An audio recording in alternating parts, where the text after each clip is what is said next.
ಮಧ್ಯಪ್ರಾಚ್ಯದಲ್ಲಿ ಈಗ ಯುದ್ಧದ ಪರಿಸ್ಥಿತಿ ತೀವ್ರ ಆಗ್ತಾ ಇದೆ. ಯಾಕೆಂತಂದ್ರೆ ಈಗ ಇರಾನ್ ಮತ್ತೆ ಅಮೆರಿಕ ನಡುವೆ ನಡೀತಾ ಇರುವಂತಹ ಯುದ್ಧದ ಭೀತಿ ಈಗ ಎಲ್ಲೆಡೆ ವ್ಯಾಪಿಸಿಕೊಂಡಿದೆ.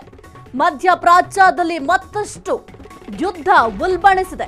ಇರಾನ್ಗೆ ಬಿಗ್ ಶಾಕ್ ಕೊಟ್ಟ ಅಮೆರಿಕ, ಇಸ್ರೇಲ್ ಇಂಧನ ಸಂಗ್ರಹಣಾ ಸೌಲಭ್ಯಗಳ ಮೇಲೆ ಕ್ಷಿಪಣಿ ದಾಳಿಯನ್ನ ಮಾಡಲಾಗಿದೆ. ದಾಳಿಯಿಂದ ಬೆಂಕಿ ಮತ್ತು ಹೊಗೆ ಮುಗಿಲೆತ್ತರಕ್ಕೆ ಹಾರಿದೆ. ಕ್ಷಣ ಕ್ಷಣಕ್ಕೂ ಕೂಡ ಸಾರ್ವಜನಿಕರಿಗೆ ಆತಂಕ ಹೆಚ್ಚಾಗ್ತಾ ಇದೆ. ಮಧ್ಯಪ್ರಾಚ್ಯದಲ್ಲಿ ಒಂದು ಯುದ್ಧದ ಪರಿಸ್ಥಿತಿ ಹೆಚ್ಚಾಗ್ತಾ ಇದೆ. ಇರಾನ್ ಇನ್ನು ಮುಂದೆ ಮಧ್ಯಪ್ರಾಚ್ಯ ಅಲ್ಲ, ಜಂಟಿ ದಾಳಿಯ ನಂತರ ಸಂಪೂರ್ಣ ಸೋತ ದೇಶ ಆಗಿದೆ. ಇರಾನ್ಗೆ ಡೊನಾಲ್ಡ್ ಟ್ರಂಪ್ ಎಚ್ಚರಿಕೆಯ ಸಂದೇಶವನ್ನ ಕೊಟ್ಟಿದ್ದಾರೆ. ಇನ್ನು ಅಮೆರಿಕಕ್ಕೆ ಶರಣಾಗುವ ಮಾತನ್ನೇ ಈಗ ಇರಾನ್ ಅಲ್ಲಗಳಿತಾ ಇದೆ.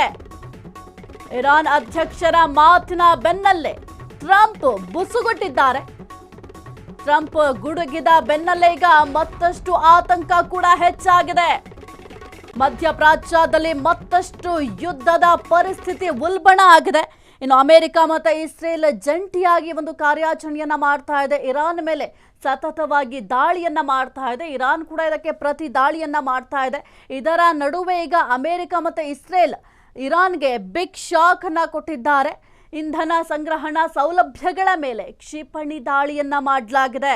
ಜೊತೆಗೆ ದಾಳಿಯಿಂದ ನೀವು ಕೂಡ ಗಮನಿಸ್ತಾ ಇದ್ದೀರಾ ದೃಶ್ಯಾವಳಿಯಲ್ಲಿ ಯಾವ ರೀತಿ ಬೆಂಕಿ ಕಾಣಿಸ್ಕೊಂಡಿದೆ. ಜೊತೆಗೆ ಅಲ್ಲಿ ಏನು ಬೆಂಕಿ ಹತ್ತಿರೋದ್ರಿಂದ ಹೊಗೆ ಕೂಡ ಮುಗಿಲೆತ್ತರದಲ್ಲಿ ಕಾಣಿಸ್ತಾ ಇರುವಂಥದ್ದು, ದಟ್ಟವಾಗಿ ಹೊಗೆ ಆವರಿಸ್ಕೊಂಡಿದೆ. ಸದ್ಯಕ್ಕೆ ಅಮೆರಿಕ, ಇಸ್ರೇಲ್ ಜಂಟಿಯಾಗಿ ಇರಾನ್ ಮೇಲೆ ಈ ರೀತಿಯ ಯುದ್ಧವನ್ನ ಮಾಡ್ತಾ ಇದ್ದಾರೆ. ಇನ್ನು ಈ ಒಂದು ದಾಳಿಯಿಂದ ಒಂದು ಕಡೆ ಇರಾನ್ಗೆ ಸಾಕಷ್ಟು ಹೊಡೆತ ಬಿದ್ದಿದೆ. ಆದರೆ ಪ್ರತಿದಾಳಿಯನ್ನು ಕೂಡ ಇರಾನ್ ಸದ್ಯಕ್ಕೆ ಮಾಡ್ತಾ ಇದೆ. ಕ್ಷಣ ಕ್ಷಣಕ್ಕೂ ಕೂಡ ಸಾರ್ವಜನಿಕರೇನಿದ್ದಾರೆ, ಸಾರ್ವಜನಿಕರಿಗೆ ಆತಂಕ ಹೆಚ್ಚಾಗ್ತಾ ಇದೆ. ಇರಾನ್ ಇನ್ನು ಮುಂದೆ ಮಧ್ಯಪ್ರಾಚ್ಯದ ಅಂದ್ರೆ ಬೆದರಿಸುವ ರಾಷ್ಟ್ರ ಅಲ್ಲ ಅಂತ ಈಗ ವಾರ್ನಿಂಗ್ ಅನ್ನು ಕೂಡ ಕೊಡ್ತಾ ಇರುವಂಥದ್ದು.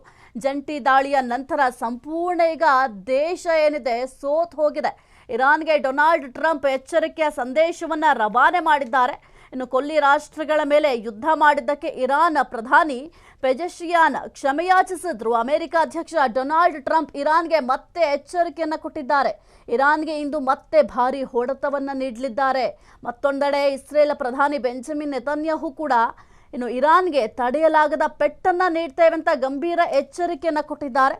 ಅಮೆರಿಕದ B-1 ಮತ್ತೆ B-2, B-52 ಸೇರಿದಂತೆ ಶಕ್ತಿಶಾಲಿ ಸ್ಪೆಲ್ಸ್ ಬಾಂಬರ್ಗಳೇನಿದ್ದಾವೆ ಬ್ರಿಟಿಷ್ ನೆಲೆ ಡಿಯೇಗೋ ಗಾರ್ಸಿಯಾ ಮತ್ತು RAF ಫೇರ್ ಫೋರ್ಡ್ಗೆ ಆಗಮಿಸಿದ ಬೆನ್ನಲ್ಲೇ ಟ್ರಂಪ್ ಈ ಒಂದು ಹೇಳಿಕೆಯನ್ನು ಕೊಟ್ಟಿದ್ದಾರೆ. ಯುದ್ಧಕ್ಕೆ ದೊಡ್ಡ ನಾಂದಿ ಆಗ್ಲಿದ್ಯಾ ಎಂಬ ಅನುಮಾನ ಕೂಡ ಸದ್ಯಕ್ಕೆ ಮೂಡ್ತಾ ಇದೆ. ಯಾಕೆಂತಂದ್ರೆ ಇರಾನ್ ಈಗ ಸಾಕಷ್ಟು ತನ್ನ ರಾಷ್ಟ್ರವನ್ನ ಈಗ ಉಳಿಸ್ಕೊಳ್ಬೇಕು ಅಂತ ಅಂದ್ರೆ ಸಕಲ ರೀತಿಯಲ್ಲೂ ಕೂಡ ಪ್ರಯತ್ನವನ್ನ ಮಾಡ್ತಾ ಇದ್ದಾರೆ. ಆದ್ರೆ ಈ ಯುದ್ಧದ ಭೀತಿ ಯಾರಿಗೆ ಆಗ್ತಾ ಇದೆ ಅಂತಂದ್ರೆ ಜನಸಾಮಾನ್ಯರಿಗೆ ಈ ಒಂದು ಯುದ್ಧದಿಂದ ಭೀತಿ ಆಗ್ತಾ ಇದೆ. ಎಲ್ಲಿ ಏನಾಗುತ್ತೆ ಅಂತ ಹೇಳಲಿಕ್ಕೆ ಸಾಧ್ಯ ಆಗುದಿಲ್ಲ. ಒಂದು ಕಡೆ ಇರಾನ್ ಮೇಲೆ ಅಮೆರಿಕ ಮತ್ತು ಇಸ್ರೇಲ್ ಎರಡೂ ಕೂಡ ಜಂಟಿಯಾಗಿ ದಾಳಿಯನ್ನ ಮಾಡ್ತಾ ಇದ್ದಾರೆ. ಮತ್ತೊಂದು ಕಡೆ ಪ್ರತಿದಾಳಿಯಾಗಿ ಇರಾನ್ ಅವರು ಕೂಡ ಮಾಡ್ತಾ ಇರೋದ್ರಿಂದ ಸಾರ್ವಜನಿಕರಿಗೆ ಏನಾಗತ್ತೆ ಅನ್ನೋ ಒಂದು ಭಯ ಕೂಡ ಅವರ ಮನಸ್ಸಿನಲ್ಲಿದೆ. ಇನ್ನು ಅಮೆರಿಕ ಮತ್ತು ಇರಾನ್ ನಡುವಿನ ಈ ಒಂದು ಸಂಘರ್ಷ ಏನಿದೆ ಈಗ ಪೂರ್ಣ ಪ್ರಮಾಣದ ಯುದ್ಧ ಆಗಿ ಬದಲಾಗಿದೆ. ಯಾಕೆಂದರೆ ನಾವು ಕೂಡ ಗಮನಿಸ್ತಾ ಇದ್ದೀವಿ ಎಷ್ಟು ದಿನದಿಂದ ಈ ಒಂದು ಯುದ್ಧ ರೀತಿಯಲ್ಲೇ ಮಾಡ್ತಾ ಇದ್ದಾರೆ. ದಾಳಿಗಳು ನಡೀತಾ ಇದ್ದಾವೆ, ಪ್ರತಿದಾಳಿಗಳು ನಡೀತಾ ಇದೆ. ಹಾಗಾಗಿ ಒಂದು ಪೂರ್ಣ ಪ್ರಮಾಣದ ಯುದ್ಧದ ರೀತಿಯಲ್ಲಿ ನಡೀತಾ ಇದೆ. ಇನ್ನು ಆಪರೇಷನ್ ಎಪಿಕ್ ಫ್ಯೂರಿ ಅಂದರೆ ಅಮೆರಿಕ ಮತ್ತು ಇಸ್ರೇಲ್ ಜಂಟಿಯಾಗಿ ಇರಾನ್ ಮೇಲೆ ಬೃಹತ್ ವೈಮಾನಿಕ ದಾಳಿಯನ್ನ ನಡೆಸ್ತಾನೇ ಇದೆ. ಇದಕ್ಕೆ ಆಪರೇಷನ್ ಎಪಿಕ್ ಫ್ಯೂರಿ ಅಂತ ಕೂಡ ಹೇಳಲಾಗುತ್ತೆ. ಇನ್ನು ಮುಖ್ಯವಾಗಿ ಅಮೆರಿಕ ಅಧ್ಯಕ್ಷ ಡೊನಾಲ್ಡ್ ಟ್ರಂಪ್ ಇರಾನ್ಗೆ ಬೇಷರತ್ ಶರಣಾಗತಿಯನ್ನ ಆಗುವಂತೆ ಗಡುವನ್ನು ಕೂಡ ಕೊಟ್ಟಿದ್ರು. ಏಕೆಂದರೆ ನೀನು ನನ್ನ ಬಳಿ ಕ್ಷಮೆಯಾಚನೆಯನ್ನ ಮಾಡಲೇಬೇಕು ಅಂತ ಅಮೆರಿಕ ಅಧ್ಯಕ್ಷ ಡೊನಾಲ್ಡ್ ಟ್ರಂಪ್ ಎಚ್ಚರಿಕೆಯನ್ನು ಕೂಡ ಕೊಟ್ಟಿದ್ರು. ಆದರೆ ಆ ಒಂದು ಎಚ್ಚರಿಕೆಯನ್ನು ಕೊಟ್ಟ ನಂತರವೂ ಕೂಡ ನಾನು ಯಾವುದೇ ರೀತಿಯ ಕ್ಷಮೆಯಾಚನೆಯನ್ನ ಮಾಡೋದಿಲ್ಲ, ನಾನು ಕೂಡ ನೀವು ಯಾವ ರೀತಿ ಯುದ್ಧವನ್ನ ಮಾಡ್ತೀರಾ ಅದೇ ರೀತಿ ನಾನು ಕೂಡ ಯುದ್ಧವನ್ನ ಮಾಡಿಯೇ ಸಿದ್ಧ ಅಂತ ಇರಾನ್ ಅವರು ಕೂಡ ಪ್ರತಿ ದಾಳಿಯನ್ನ ಮಾಡ್ತಾ ಇದ್ರು. ಸದ್ಯಕ್ಕೆ ನೀವು ಗಮನಿಸ್ತಾ ಇದ್ದೀರಾ ಯಾವ ರೀತಿ ಈ ಒಂದು ದಾಳಿಯಿಂದ ಆ ಒಂದು ಪ್ರದೇಶ ಏನಿದೆ ಸಂಪೂರ್ಣವಾಗಿ ಅಲ್ಲಿ ದಟ್ಟ ಹೊಗೆ ಆವರಿಸ್ಕೊಂಡಿದೆ. ಟ್ರಂಪ್ ಗುಡುಗಿದ ಬೆನ್ನಲ್ಲೇ ಈಗ ಮತ್ತಷ್ಟು ಸಾರ್ವಜನಿಕರಿಗೆ ಆತಂಕ ಕೂಡ ಹೆಚ್ಚಾಗ್ತಾ ಇದೆ. ಅಮೆರಿಕ ನನಗೆ ಶರಣ ಆಗಲೇಬೇಕು ನೀನು ಅಂತ ಇರಾನ್ಗೆ ಹೇಳಿದಾಗ ನಾನು ಯಾವುದೇ ಕಾರಣಕ್ಕೂ ಶರಣ ಆಗಲ್ಲ ಅಂತ ಅದನ್ನು ಅಲ್ಲಗಳಿದ್ರು. ಹಾಗಾಗಿ ಒಂದು ಯುದ್ಧದ ತೀವ್ರತೆ ಕೂಡ ಹೆಚ್ಚಾಗ್ತಾ ಇದೆ. ಇಂಧನ ಸಂಗ್ರಹಣಾ ಸೌಲಭ್ಯಗಳ ಮೇಲೆ ಈಗ ಕ್ಷಿಪಣಿ ದಾಳಿಯನ್ನ ಮಾಡಲಾಗಿದೆ. ಏನು ಇಂಧನವನ್ನ ಸಂಗ್ರಹಣ ಮಾಡ್ತಾ ಇದ್ರು, ಈಗ ಒಂದು ದೇಶದ ಆರ್ಥಿಕತೆ ಅನ್ನೋದು ವಿಚಾರಕ್ಕೆ ಬರೋದಾದ್ರೆ ಈ ಒಂದು ಇಂಧನ ಅನ್ನೋದು ಕೂಡ ಬಹಳ ಪ್ರಮುಖವಾದ ಪಾತ್ರವನ್ನ ನಿರ್ವಹಿಸುತ್ತೆ. ಅಂತಹ ಒಂದು ಜಾಗದ ಮೇಲೆ ಈಗ ಕ್ಷಿಪಣಿ ದಾಳಿಯನ್ನ ಮಾಡಿದ್ದಾರೆ. ಸಂಪೂರ್ಣವಾಗಿ ಆ ಒಂದು ಜಾಗ ಏನಿತ್ತು ಸುಟ್ಟು ಭಸ್ಮ ಆಗಿದೆ. ಆ ಒಂದು ಸ್ಥಳದಲ್ಲಿ ದಟ್ಟ ಹೊಗೆ ಕೂಡ ಆವರಿಸ್ಕೊಂಡಿದೆ.